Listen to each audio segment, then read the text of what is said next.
ও ভাইয়ারা মুরব্বি আব্বাজানেরা, আমার নবীর ওসিলা ছাড়া কারো দয়ার জান্নাত মিলবে না। যে নবী আমাদের জন্য আজও আল্লাহ পাকের দরবারে কাঁদতে লেগেছেন। আল্লাহ নবী দয়া নবী আমার, রাসূল আমার, আল্লাহ পাকের দরবারে মদিনা শরীফে গম্বুজ, সবুজ গম্বুজের নিচে আম্মা জান আয়েশার ঘরে শুয়ে আছেন, ঠিক কিনা বলেন? আল্লাহ নবী দয়ার নবী মাজার মুকাদ্দাসের ভিতরে নবী আমার আমাদের জন্য আজও কাঁদতে লেগেছেন, কিয়ামত পর্যন্ত কাঁদতে থাকবেন। আল্লাহ নবী দয়া নবী জবান মোবারক দিয়ে একটি কথা উচ্চারিত হয়, ইয়া হাবিবে উম্মতি উম্মতি উম্মতি।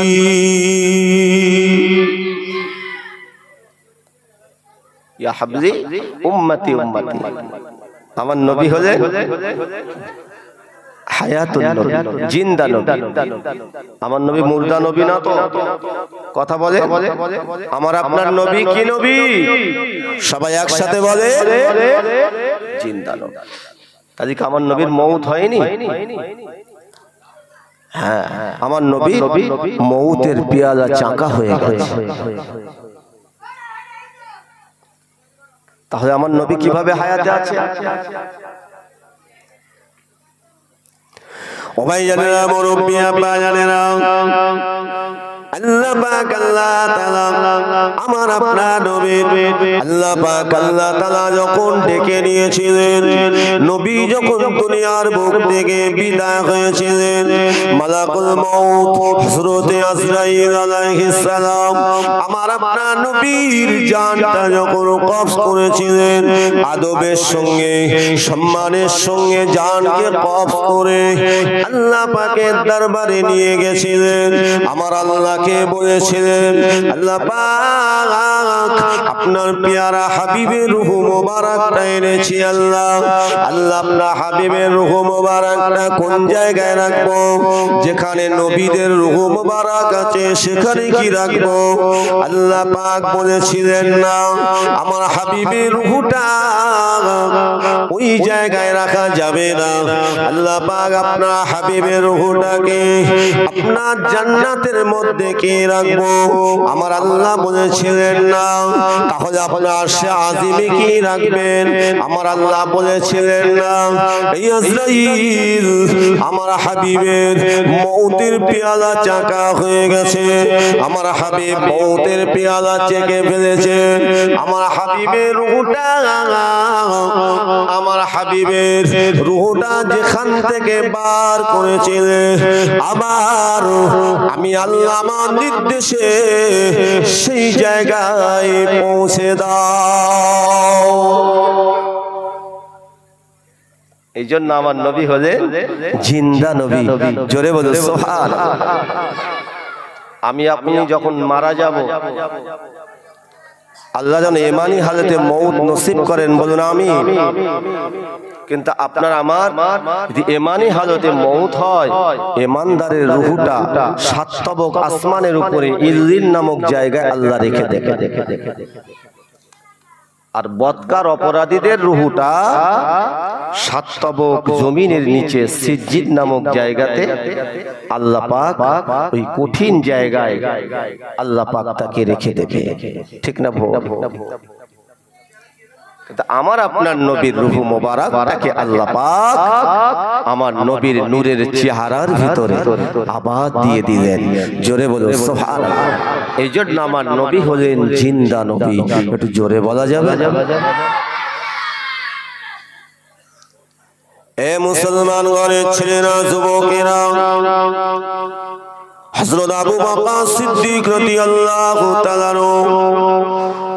আমার নবী পাক যখন ইন্তেকাল হয়ে গেছিলেন হযরত আবু বকর হুজুর আমার নবীকে না দেখলে থাকতে পারতেন না আমার নবীকে এতটা প্যার করেছিলেন ও ভাইজানেরা তবে শুনে রেখে দেন জেনে রেখে দেন হযরত আবু বকর হুজুর আমার নবী পাকের আমার নবী পাকের নূরানি চেহারাটা আমার নবী পাকের নূরানি চেহারাটা যখন কবরে শোয়ানো হবে আল্লাহ নবী সাহাবী হযরত আবু বকর হুজুর আমার নবী সাহাবীদেরকে লক্ষ্য করে বলেছিলেন এ নবী সাহাবীরা আমি আবু বকর আমাকে একটু যেতে দাও আমি আমার নবীর চাঁদ মুখটা আমি আর একটু বার দেখে নিতে চাই আমার নবী নূরের চেহারাটা আমি আবু বকর একটু দেখতে চাই আমি আবু বকর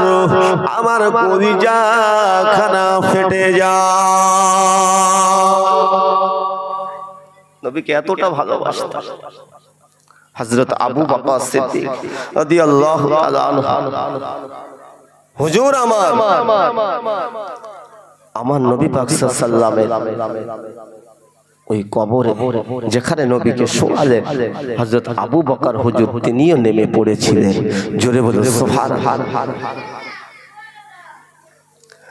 আল্লাহ নবী দয়ার নবী সাহাবী হযরত আবু বকর সিদ্দিক রাদিয়াল্লাহু তাআলা আনহু হুজুর আমার ওই সময় আমার নবী পাক সাল্লামের মুখমণ্ডল থেকে বাবা যখন কিনা কাপড়টা সরালেন আল্লাহ নবী সাহাবী আবু বকর হুজুর আমার যখন কাপড়টা সরালেন বাবা কাপড়টা সরিয়ে আল্লাহ নবীর চাঁদ মুখটা শেষবারের মতো দেখতে লেগেছেন হযরত আবু বকর সিদ্দিক রাদিয়াল্লাহু তাআলা আনহু হুজুর আমার তিনি লক্ষ্য করে দেখেন আল্লাহ নবী দয়াল নবীর জবান মোবারকের ঠোঁট দুটো যেন নড়তে লেগেছে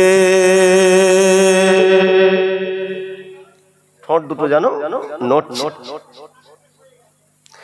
আল্লাহ নবী সাহাবী হযরত আবু বকর হুজুর আমার ওই সময় কি করেছিলেন ঠোঁট দুটো যখন নড়তে দেখেন হযরত আবু বকর কানটা দিয়ে আমার নবী পাকের ঠোঁটের কাছে লাগিয়ে দিলেন হযরত আবু বকর হুজুর আমার ওই সময় এত কান্না তিনি কাঁদতে থাকেন আমার নবী পাকের ঠোঁট মোবারক ঠোঁট দুটো নড়তে থাকেন তিনি কি বলতে থাকেন হযরত আবু বকর তিনি শুনতে পান আল্লাহ রাসূলের জবান মোবারক থেকে আওয়াজটা তিনি শুনতে পান হযরত আবু বকর জজ্জর করে কাঁদতে থাকেন হুজুর আমার যখন তিনি কবর থেকে উঠে পড়লেন সাহাবীরা প্রশ্ন করেছিলেন এ নবী সাহাবী আবু বকর আপনি জানো আমার নবীর ঠোঁট মোবারকে কানটা দিয়ে আপনি ঝরঝর করে কাঁদছিলেন হযরত আবু বকর সিদ্দিক রাদিয়াল্লাহু তাআলা আনহু হুজুর আমার ওই সময় ঝরঝর করে কাঁদতে কাঁদতে বলেছিলেন কি নবীকে হারিয়ে ফেললাম যে নবী আমাদের ছেড়ে কবরে চলে গেল আল্লাহ নবী দয়ার নবী আমার কবরের ভিতরে শুয়ে শুয়ে আমি আবু বকর ঠোঁটটা যখন নাড়তে দেখি কানটা যখন লাগিয়ে দিয়েছি আমার নবী পাকের জবান মোবারক থেকে একটি বাক্য উচ্চারিত হয় একটি কথা উচ্চারিত হয় আমার নবীর জবান মোবারক থেকে আওয়াজ হয় ইয়া হাবলি উম্মতি উম্মতি উম্মতি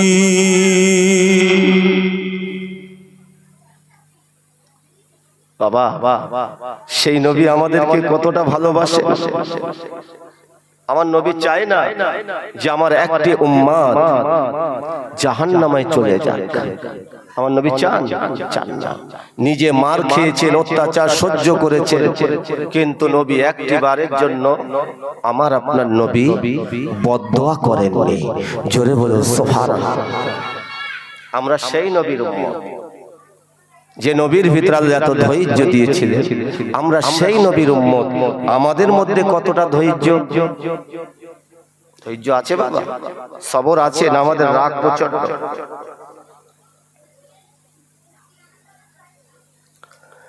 আল্লাহ নবী দয়া নবী দো জানে বাদশা নবী পাক সাল্লাল্লাহু আলাইহি সাল্লাম, তিনি আমাদেরকে এতটাই মহব্বত করেন। আল্লাহ নবী দয়া নবী আমার, তিনি আমাদেরকে এতটাই প্যার করেন। দিন দুনিয়ার বাদশা নবী পাক সাল্লাম জানিয়ে দেন, হে আমার উম্মত উম্মতিরা, তোমরা শুধু আমি রাসূলুল্লাহ তোমাদের কাছে আল্লাহ পাকের পূর্ণাঙ্গ কোরআন পাকটা রেখে দিয়ে যাচ্ছে, যেটি আল্লাহ পাক আমার উপরে মুজিজা দান করেছিলেন। যত মুজিজা আল্লাহ দান করেছেন, আল্লাহ পাকের কোরআনটাই হলো আমাকে আল্লাহ তাআলা শ্রেষ্ঠ মুজিজা হিসাবে দান করেছেন। এটা আমি তোমাদের কাছে রেখে দিয়ে চলে যাচ্ছি। হে আমার উম্মত উম্মতিরা, আমি রাসূলুল্লাহ জানিয়ে দিলাম, আর তোমরা আমার আদর্শ আমার সুন্নাতকে তোমরা আঁকড়ে ধরবে। আমি রাসূলুল্লাহ জানিয়ে দিলাম, যদি তোমরা কোরআন সুন্নাহর উপরে চলে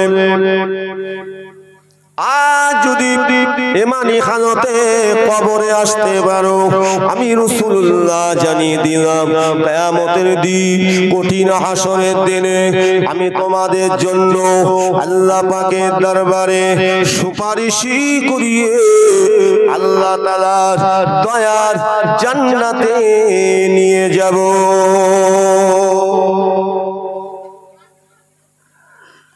পারবো বাবা? কোরআন সুন্নাহর উপরে চলতে পারবো আমরা?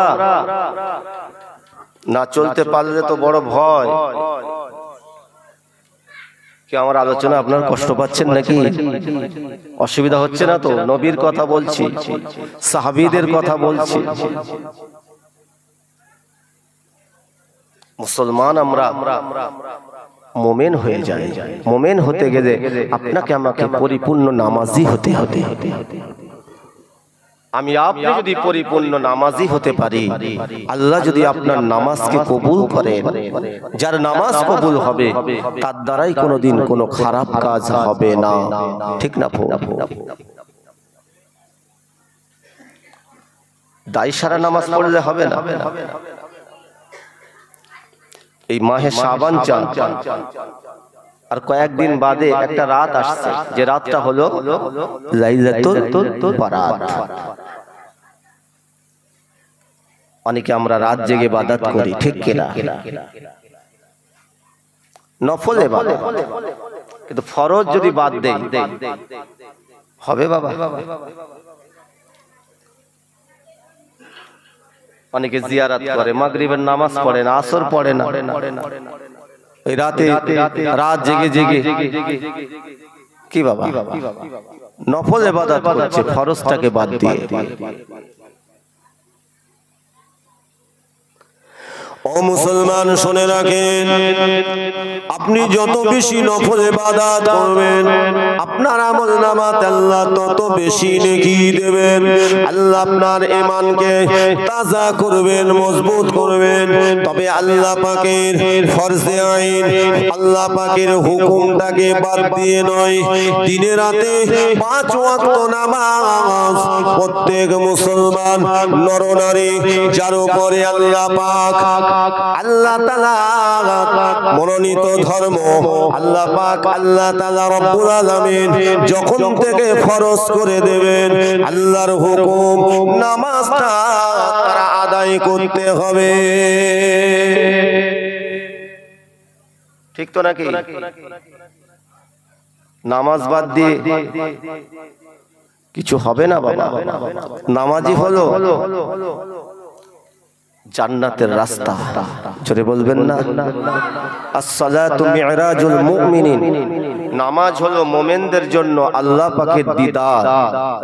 as-salatu মিফতাহুল জান্নাহ, নামাজ হলো জান্নাতের চাবি। জোরে বলুন সুবহানাল্লাহ।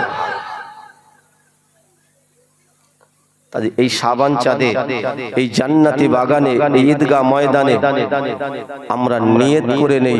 আমি জানি আপনারা কম বেশি 5 ওয়াক্ত নামাজি, যদি এর মধ্যে 5 ওয়াক্ত নামাজি কেউ না থাকেন, আজকে প্রতিজ্ঞা করেন মওতের আগ পর্যন্ত নামাজ ছাড়ব না। বলুন ইনশাআল্লাহ। পারবেন? ইনশাআল্লাহ এত ছোট হলো কেন? একটু জোরে বলা যাবে না ইনশাআল্লাহ? যুবক ছেলেরা নামাজ হবে তো নাকি? কোরআন বাদ দিয়ে নামাজ বাদ দিয়ে আল্লাহকে পাওয়া বড় কঠিন, ঠিক না ভুল? নামাজ বাদ দিয়ে কোরআন বাদ দিয়ে আল্লাহকে পাওয়া বড় কঠিন বাবা। ও ভাইজানেরা, যার নামাজ আল্লাহর দরবারে কবুল হবে, আল্লাহর দয়ার জান্নাত তার নসিব হবে। যার নামাজ কবুল হবে না, আল্লাহ পাকের দয়ার জান্নাত সে পাবে না।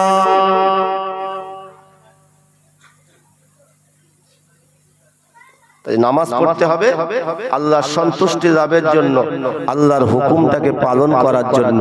জান্নাত দেওয়ার মালিককে, জোরে বলেন, জান্নাত দেওয়ার মালিক হলেন আল্লাহ। আপনার খারাপ কাজগুলো দূরে সরে যাবে। আপনি যখন পরিপূর্ণ নামাজি হবেন, কোনো খারাপ কাজ আপনার দ্বারাই হবে না। আপনার বিবেকে বাধা দেবে না, আমি নামাজি, এই খারাপ কাজ আমি করতে পারি না। এ যুবক ছেলেরা, মুরব্বী আব্বা জানেরা, আমি আপনি যখন পরিপূর্ণ নামাজি হয়ে যাব, আমি আপনি যখন পরিপূর্ণ রোজাদার হয়ে যাব, আল্লাহ যদি আপনাকে আমাকে কবুল করে নেন, ও ভাই জানেরা, ওই সময় আপনার আমার কাছে শয়তান আসতে পারবে না। যদি আপনি সদা সর্বদা আল্লাহ পাকে জিকির করতে পারেন। তাই 5 ওয়াক্ত নামাজ পড়তে হবে। যেমন এই লাইলাতুল বারাতের রাত আসছে, এই রাতটাকে বেছে নেবেন। আল্লাহ পাক এই রাতটাকে আমার নবীর ওসিলায় হাজার রাতের ইবাদতের সওয়াব, লাইলাতুল বারাতের রাতে ইবাদত করলে আমার আল্লাহ হাজার রাতের সওয়াব দান করবে। অনেকে আবার বলে লাইলাতুল বারাত এসব মানা যাবে, কি বলেন অনেকে? এগুলো বেদাত, এগুলো চলবে না। কি বাবা, আপনি আদায় করেন, কোন দিকে কান দেবেন? আমার দাদা হুজুর কিবলা রাহমাতুল্লাহ আলাইহি, 5 হুজুর কিবলা রাহমাহুমুল্লাহু আলাইহিম আজমাইন গণেরা তানারা করেছেন, আমরা করব। জোরে বলে সুবহানাল্লাহ। আল্লাহর হাক্কানি আলেমরা করেছেন, আমরা করব। আল্লাহ নবী, দয়ার নবী, দো জানে বাদশা নবী আমার, তিনি জানিয়ে দিয়েছেন ওই রাতগুলো যারা, যে আমার উম্মত উম্মতিরা ওই রাতটা জেগে আল্লাহর কোরআন তেলাওয়াত করে, আল্লাহর নফল নামাজ আদায় করে, আল্লাহ জিকির করে, তওবা ইস্তিগফার পড়ে, জীবনের গুনার কথা স্মরণ করে আল্লাহ পাকের দরবারে যদি রোনাজারি করে কাঁদেন, ও ভাইজানেরা, আমার আল্লাহ পাক ওই পবিত্র রাতটাকে যদি কবুল করে নেন, আল্লাহ আপনাকে বেগুনাহ নিষ্পাপ করে দেবেন। শুধু তাই নয়, আল্লাহ পাক আপনার আমার আমলনামাতে হাজার রাতের নেকি সওয়াব দান করবে।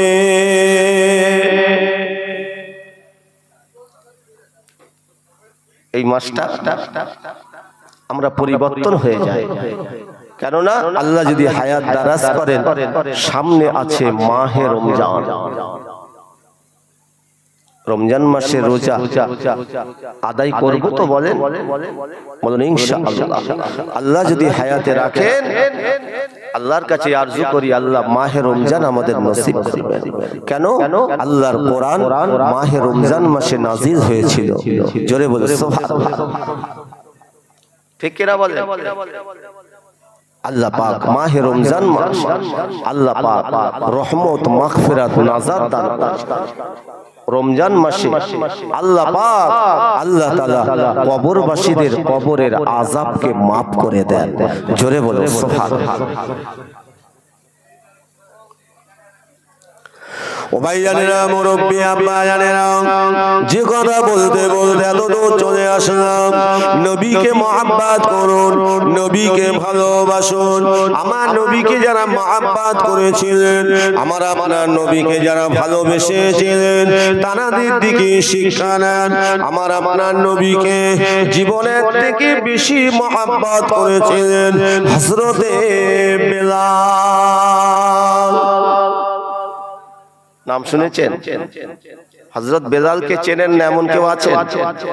জোরে বলেন। হযরত বেলাল তিনি কে? একটু কথা বলেন না। তিনি কে? তিনি হলেন আমার নবী পাকের প্রাণ প্রিয় সাহাবী এবং তিনি হলেন মদিনার মসজিদে নববী শরীফের প্রথম মুয়াজ্জিন। জোরে বলুন সুবহানাল্লাহ। আমার নবী যখন ইন্তেকাল হয়ে গেছিলেন, আল্লাহ নবী যখন ইন্তেকাল হয়ে গেছিলেন, আল্লাহ নবী ইন্তেকাল হয়ে যাওয়ার পরে হযরত বেলাল তিনি আর মদিনার মসজিদে নববীতে তিনি আর আযান দেবেন না। কেননা তিনি নিয়ত করলেন আমি আর আযান দেব না, আমি আমার নবীকে দেখতে পাই না। আমি বেলাল আমি আযান দেই, আমার নবীকে আমি দেখতে পাই। আমার নবী আর নাই, নবী চলে গেছেন। আমি বেলাল মদিনার মসজিদে নববীতে আমি বেলাল আকামত দেই, আমার নবী ইমামতি করেন। আমার নবী চাঁদ মুখটা আমি আর দেখতে পাই না। হযরত বেলাল নবীর মহব্বতে ভালোবাসায় তিনি মদিনা ছেড়ে অন্য জায়গায়, নিরালা একটা জায়গায়, অজানা একটা জায়গায় চলে গেলেন। এটা ছিল মহব্বত, ভালোবাসা। হযরত বেলাল আমার নবীকে ভালোবাসার জন্য আপনারা তো জানেন কি অত্যাচার করেছিল, কি মার মেরেছিল, কি বাবা উমাইয়া ইবনে খালদ। হযরত আবু বকর তিনি আজাদ করে আমার নবীর কাছে নিয়ে গেছিলেন। জোরে বলো সুবহানাল্লাহ। হযরত আবু বকর হুজুর তিনি কত বিচক্ষণ মানুষ ছিলেন। হযরত বেলাল তিনি চলে গেলেন, আল্লাহর রাসূল নাই, তিনি চলে গেলেন। সাহাবীরা খুঁজে পাচ্ছেন না বেলালকে। মদিনার মসজিদে নববীতে কে আযান দেবে? খুব ডিস্টার্ব হচ্ছে। একটু দরুদ শরীফ আল্লাহুম্মা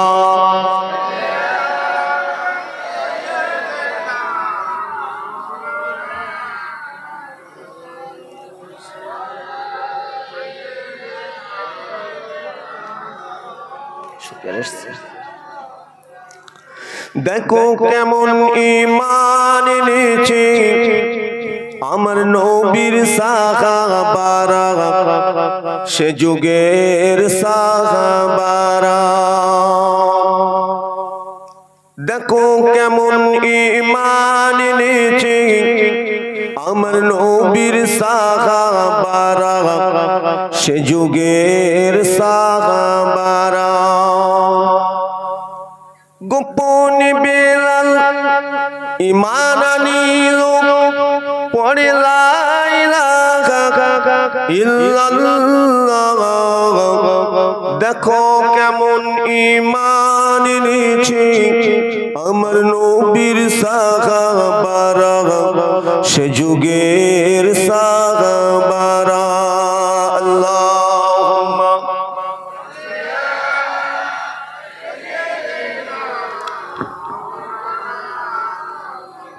ভাই এবারে পাখাটা দেন, পাখাটা।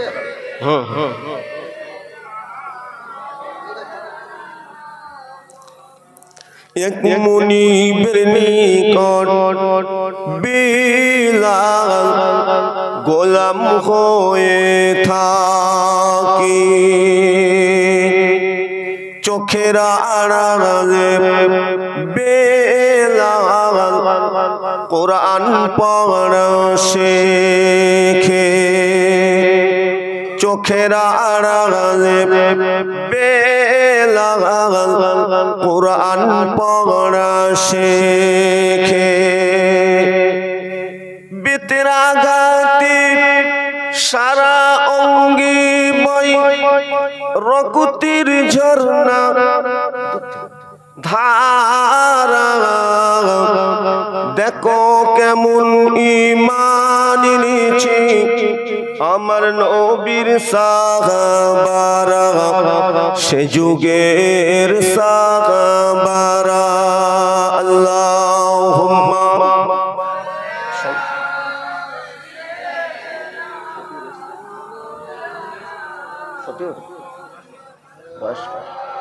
আসতে আসতে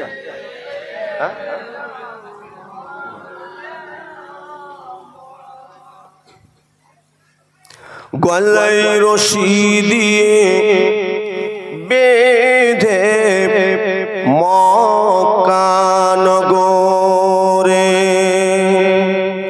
গলি গলিতে টানে হযরত বেলালের দেহ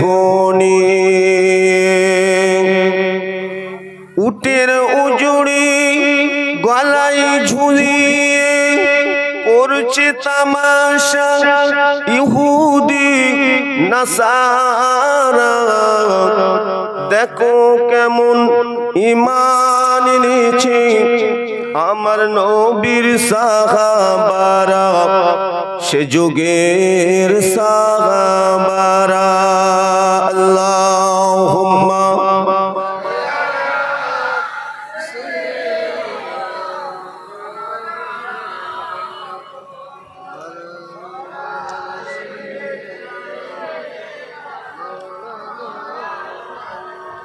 আমার ভাই জানেন হযরত বেলাল তিনি কত কষ্ট পেয়েছেন উটের নাড়ি ভুঁড়ি চাপিয়ে দিয়েছে চাবুক দিয়ে মেরেছে হাতে পায়ে দড়ি বেঁধে টেনে হিড়িয়ে করে নিয়ে গেছে কিন্তু হযরত বেলালের জবান থেকে ঈমানের কালেমা কেড়ে নিতে পারে নাই জোরে বলুন সুবহানাল্লাহ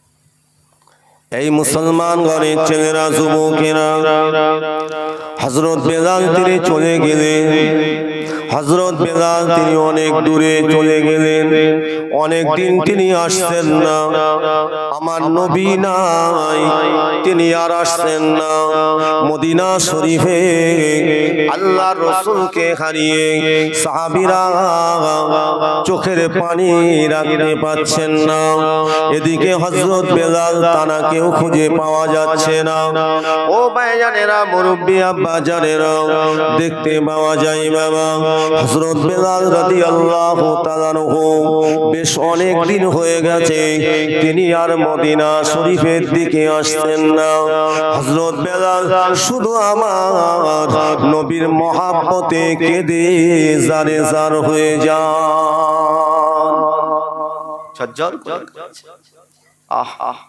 নবী নাই আমি মদিনায় গিয়ে কি করব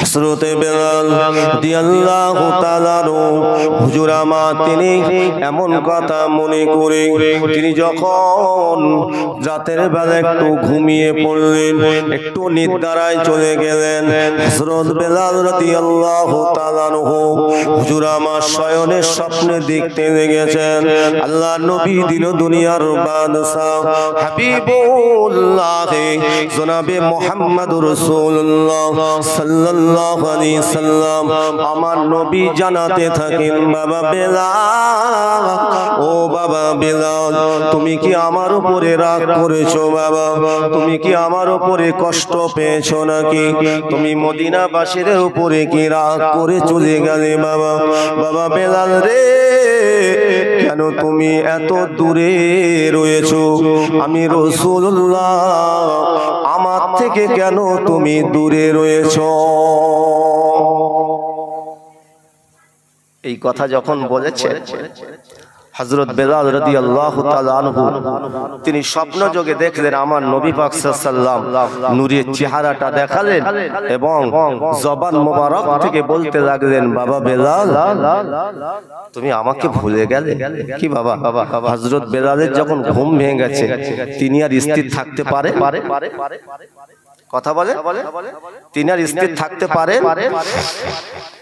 আমার আপনার নবীকে যিনি শয়নে স্বপ্নে দেখবেন, সত্য সত্যই তিনি দেখবেন, কারণ আমার আপনার নবীর চেহারা যিনি শয়নে স্বপ্নে দেখবেন, আল্লাহ রাসূল বলেছেন তিনি সত্য সত্যই আমার নবীকে তিনি দেখে ফেললো। জোরে বলুন সুবহানাল্লাহ। ও ভাই জানেরা, মুরব্বি আব্বা জানেরা, আল্লাহ নবী দিন দুনিয়ার বাদশা হাবিবুল্লাহ জনাবে মুহাম্মদুর রাসূলুল্লাহ সাল্লাল্লাহু আলাইহি ওয়াসাল্লাম নবী যখন স্বপ্ন যোগে দেখালেন হযরত বেলালের ঘুমটা ভেঙে গেল। হযরত বেলাল রাদিয়াল্লাহু তাআলা আনহু হুজুর আমার যখন ঘুমটা ভেঙে গেছে, ইয়া রাসূলুল্লাহ ইয়া রাসূলুল্লাহ বলে চিৎকার করতে থাকেন। হযরত বেলাল রাদিয়াল্লাহু তাআলা আনহু হুজুর আমার তিনি আর স্থির থাকতে পারলেন না, তিনি ছুটে ছুটে ছুটে ছুটে মদিনা শরীফের দিকে আসতে লাগলেন। সাহাবীরা কোনো খাওয়া দাওয়ার চিন্তা করতেন না, কে কখন খাওয়াবেন কি করবেন এসব চিন্তা সাহাবীরা করতেন না। হযরত বেলাল রাদিয়াল্লাহু তাআলা হুজুর আমার তিনি অনাহারে দিন রাত এইভাবে হেঁটে হেঁটে হেঁটে হেঁটে মদিনা শরীফে হাজির হয়ে গেলেন। মদিনা শরীফে হাজির হয়ে গেলেন। মদিনা শরীফে যেই হাজির হয়েছেন বাবা,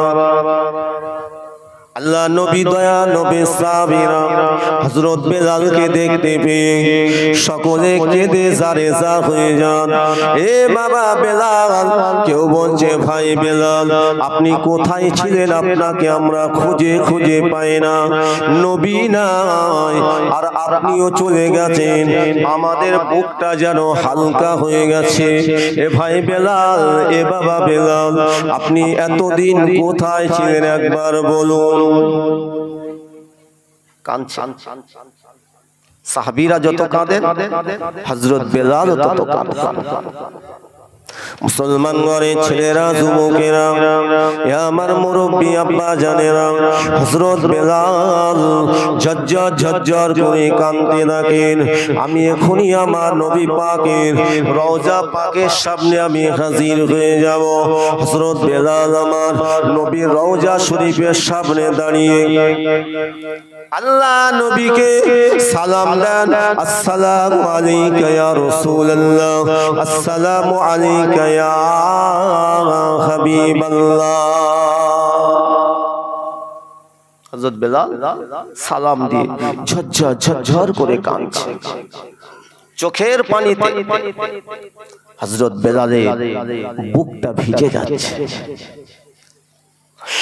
ইয়া রাসূলুল্লাহ, আমি বড় ভুল করেছি, আমি বড় অন্যায় করেছি, আমি মদিনা ছেড়ে চলে গিয়েছি হুজুর। হুজুর আমি বেলাল আপনার রওজা পাকে আমি দাঁড়িয়ে সালাম দেই, হুজুর আপনি একবার আমার সালামের উত্তরটা দেন ইয়া রাসূলুল্লাহ হাবিবাল্লাহ। হুজুর নইলে আমি বেলাল আমার কলিজা খানা ফেটে যায়।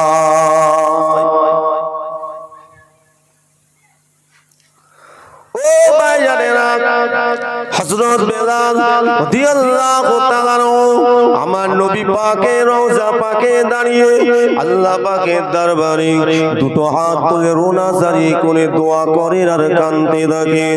হযরত বেলালের কান্না দেখে আমার নবী পাকের আরো সাহাবীরা কেঁদে জারে জার হয়ে যান। হযরত বেলাল রাদিয়াল্লাহু তাআলা আল্লাহ নবীর রওজা পাক থেকে আবার তিনি ফিরে আসলেন, মদিনা মদিনার মসজিদে নববী শরীফের ভিতরে প্রবেশ করে তিনি একটু বিশ্রাম নিচ্ছেন। বাবা, মদিনা শরীফের বাড়িতে বাড়িতে খবর চলে গেল যে আমাদের মদিনা শরীফে হযরতে বেলাল মদিনা নববী শরীফের মুয়াজ্জিন হাজির হয়ে গিয়েছে। আরো জোরে বলুন। সবাই খুশি, ঠিকেরা কেন? হযরত বেলাল যখন আজান দিতে, হযরত বেলালের আজানটা আল্লাহ পাকের আরশে আজিমে পৌঁছে যেত। জোরে বলুন সুবহানাল্লাহ। হযরতে বেলাল রাদিয়াল্লাহু তাআলা হুজুর আমার ওই সময় দেখতে পাওয়া যায় মদিনা শরীফে যখন মসজিদুন নববীতে হযরত বেলাল যখন বিশ্রাম করছেন, মানুষ সব দলে দলে হযরত বেলালকে দেখতে আসেন। হযরত বেলালকে সালাম দেন, হুজুর আপনি এতদিন কোথায় ছিলেন? ও মদিনার মসজিদ নববী শরীফের মুয়াজ্জিন, আপনি এতদিন কোথায় ছিলেন? হযরত বেলাল বলেছিলেন আমার নবী না, তাই আমি থাকতে পারি নাই বলে তাই আমি মদিনা ছেড়ে চলে গিয়েছিলাম।